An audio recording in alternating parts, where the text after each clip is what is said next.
Eu sou Roberto, um entregador de comida em Brasília. Meu trabalho me leva a todos os cantos da cidade, mas há uma noite que jamais esquecerei. Ela ainda assombra meus pensamentos, e espero que ao compartilhar essa história, eu possa encontrar algum alívio.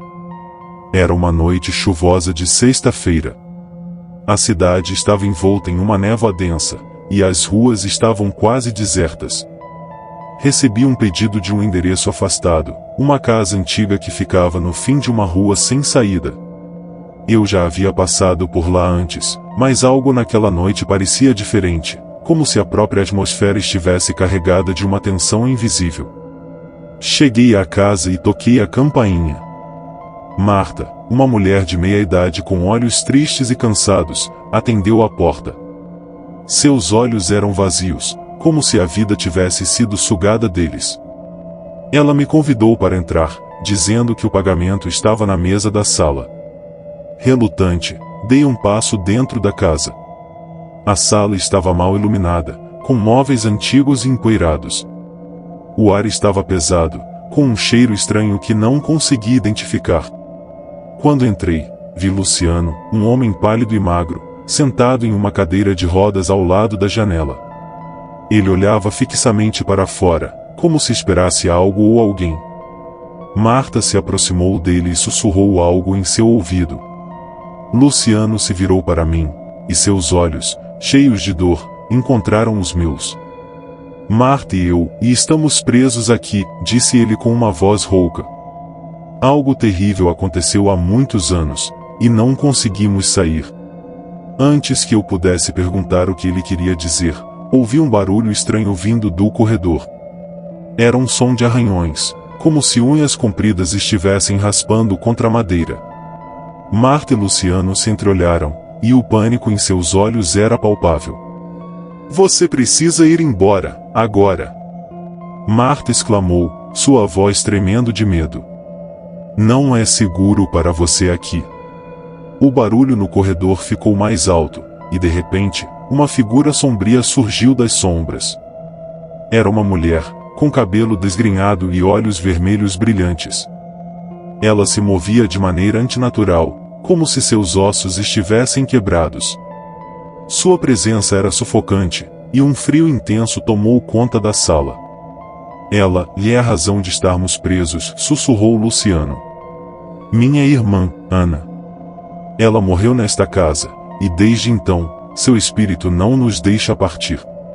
Todas as noites, ela nos atormenta. Ana avançou lentamente, e eu pude ver o ódio em seus olhos. Marta tentou me empurrar para fora, mas a porta se fechou sozinha com um estrondo. Eu estava preso com eles, condenado a compartilhar de seu destino horrível. Naquela noite, descobri a verdadeira história. Ana havia sido assassinada por seu próprio irmão, Luciano, em um acesso de ciúmes e loucura. Marta, a única testemunha, havia ajudado a esconder o corpo, mas o espírito vingativo de Ana não descansaria até que a verdade fosse revelada. Agora, eles estavam presos em um ciclo interminável de dor e arrependimento, assombrados pela culpa e pelo espírito vingativo de Ana. A cada noite, Ana os torturava, revivendo o momento de sua morte repetidamente. Eu fui forçado a assistir, incapaz de ajudar ou escapar. O desespero e a tristeza de Marta e Luciano eram palpáveis, e eu me vi chorando junto com eles, sentindo a mesma dor e angústia. Finalmente, após o que pareceram horas de tormento, a figura de Ana se dissipou, e a casa voltou ao seu estado silencioso e sombrio. Marta e Luciano estavam exaustos, suas almas quebradas além de qualquer reparo. Com um último olhar de desculpas, eles se arrastaram para seus respectivos quartos, deixando-me sozinho na sala. Consegui sair da casa naquela noite, mas a experiência me marcou profundamente. A imagem de Ana, com seus olhos cheios de ódio e dor, nunca deixou minha mente. Agora, cada vez que passo por aquela rua, sinto um arrepio subir pela minha espinha. A casa ainda está lá, e a história de Ana, Marta e Luciano permanece como um lembrete sombrio do que acontece quando o arrependimento e a culpa consomem uma pessoa.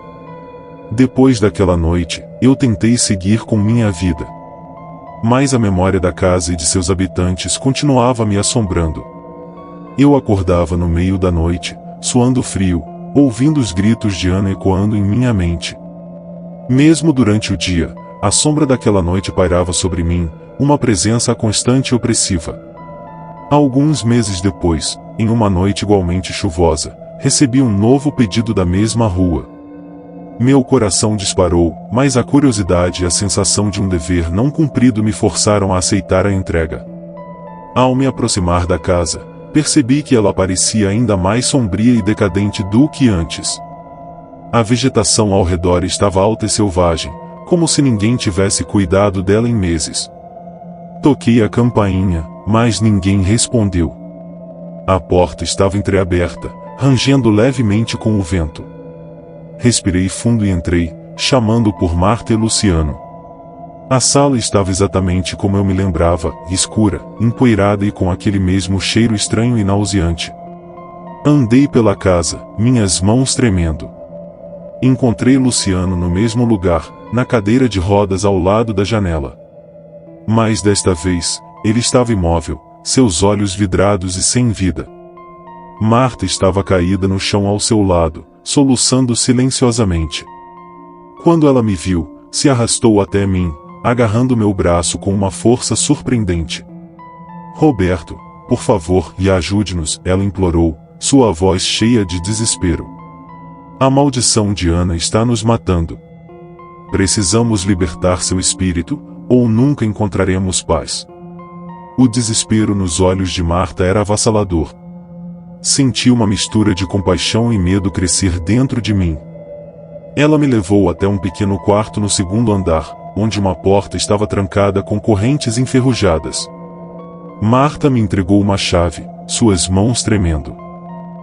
Aqui é onde tudo aconteceu, ela sussurrou. Onde Luciano a matou. Destranquei a porta e entrei no quarto. As paredes estavam manchadas de sangue seco, e o ar era sufocante. No centro do quarto, um velho baú estava coberto por uma fina camada de poeira. Abri o baú com cuidado e encontrei um diário velho e alguns pertences de Ana. O diário estava cheio de páginas detalhando a relação conturbada entre ela e Luciano, culminando na noite de sua morte. Com o diário em mãos, voltei para a sala onde Marta esperava. Precisamos fazer algo para libertar o espírito dela, disse, tentando parecer confiante. Decidimos realizar um ritual de despedida, pedindo perdão e permitindo que Ana finalmente descansasse em paz. Enquanto recitávamos as palavras do ritual, a casa começou a tremer. Uma figura fantasmagórica de Ana apareceu diante de nós, seus olhos ainda cheios de dor, mas agora também de um cansaço profundo.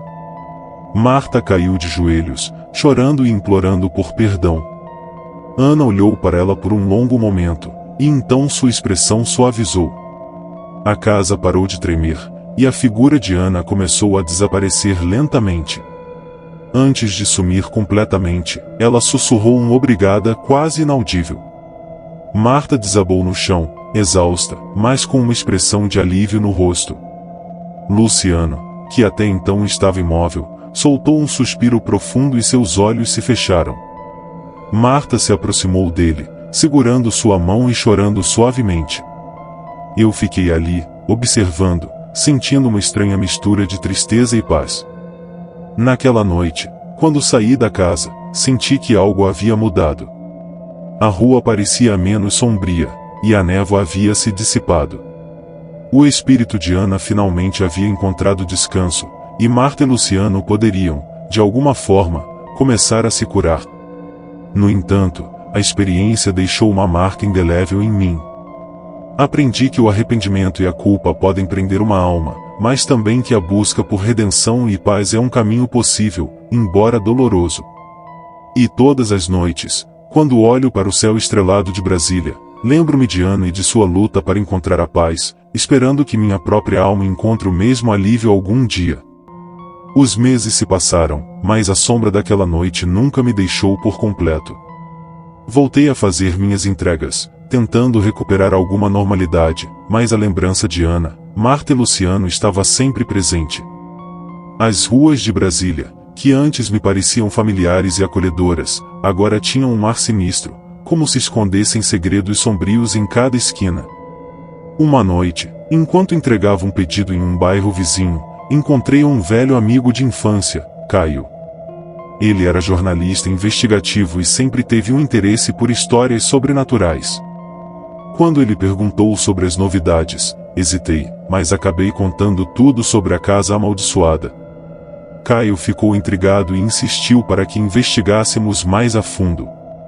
Naquela mesma noite, voltamos à casa. Marta havia se mudado, deixando a casa abandonada. O lugar estava ainda mais decadente, com janelas quebradas e a vegetação tomando conta do jardim. Entramos com lanternas em mãos, iluminando os cantos escuros e úmidos. Exploramos cada cômodo, procurando por qualquer coisa que pudesse nos dar mais pistas sobre o passado de Ana. No sótão, encontramos uma caixa de fotos antigas e cartas. As fotos mostravam uma família feliz, mas as cartas revelavam uma história de ciúmes, traição e vingança.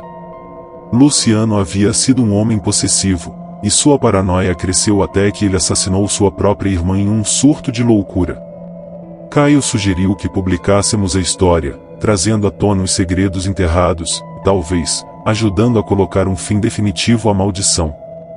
Concordei, embora com relutância.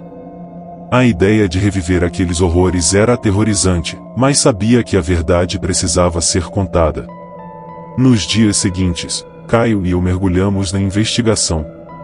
Conversamos com antigos vizinhos, pesquisamos arquivos históricos e encontramos registros policiais que confirmavam a história de Ana.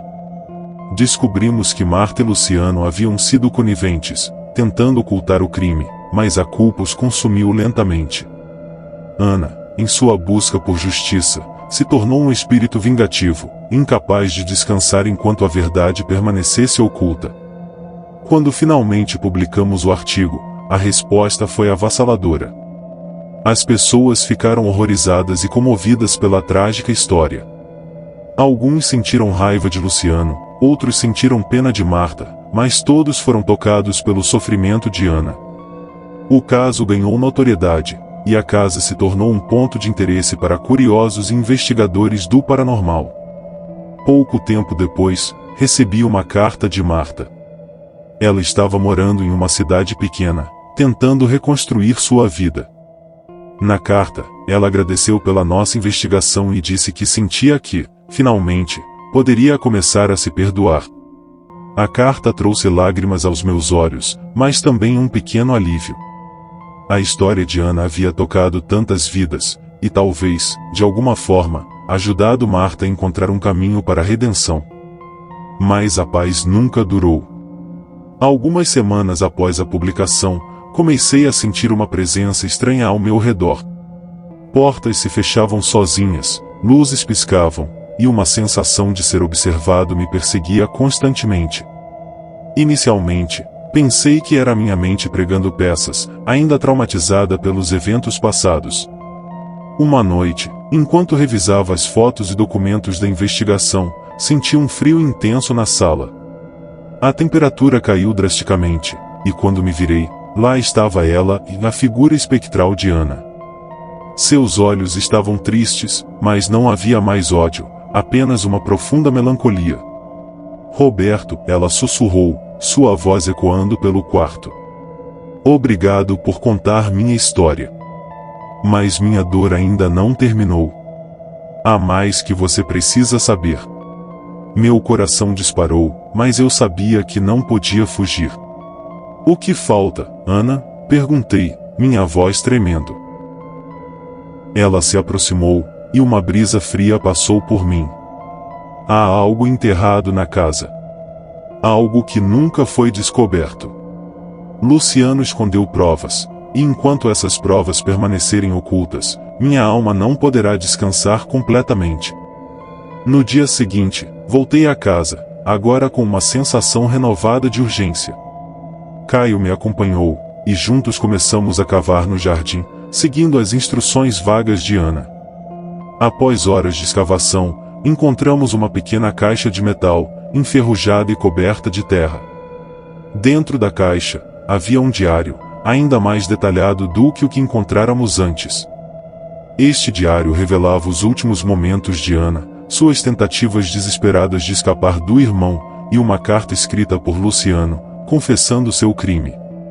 A carta era a prova final, a peça que faltava para trazer justiça à memória de Ana. Entregamos a caixa às autoridades, e a história ganhou um novo capítulo.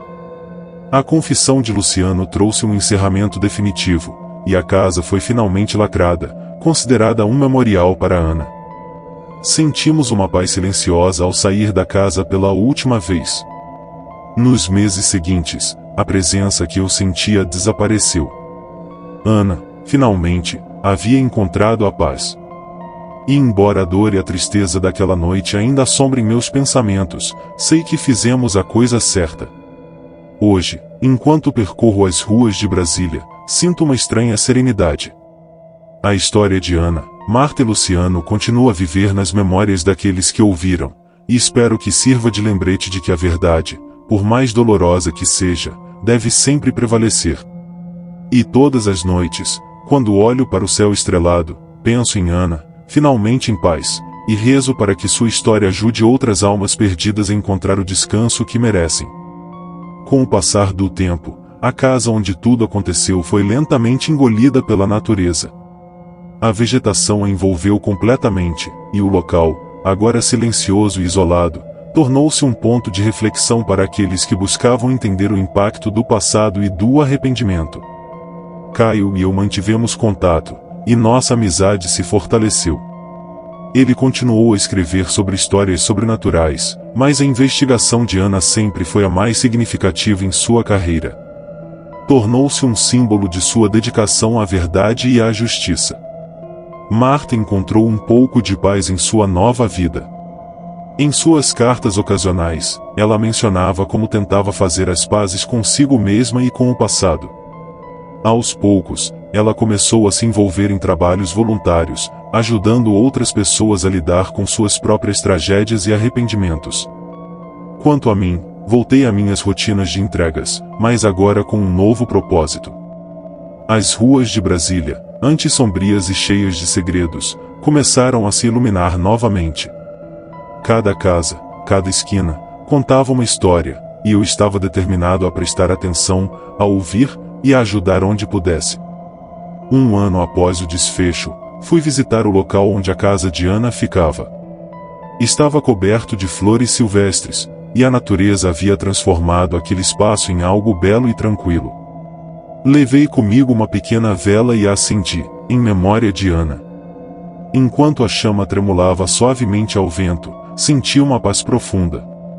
A dor, o medo e o arrependimento que uma vez assombraram aquele lugar tinham se dissipado. Ana estava finalmente em paz, e eu também podia começar a me perdoar por todos os horrores que testemunhei. À medida que a vela queimava, olhei para o céu estrelado de Brasília, sentindo uma conexão com algo maior. A história de Ana me ensinou sobre a fragilidade da vida, a importância da verdade e o poder da redenção. E, de alguma forma, sei que sua memória continuará viva, não como uma assombração, mas como um lembrete de que mesmo nas trevas mais profundas, há sempre uma chance de encontrar a luz. E assim, sob a luz das estrelas, com o vento sussurrando entre as flores, eu finalmente pude dizer adeus.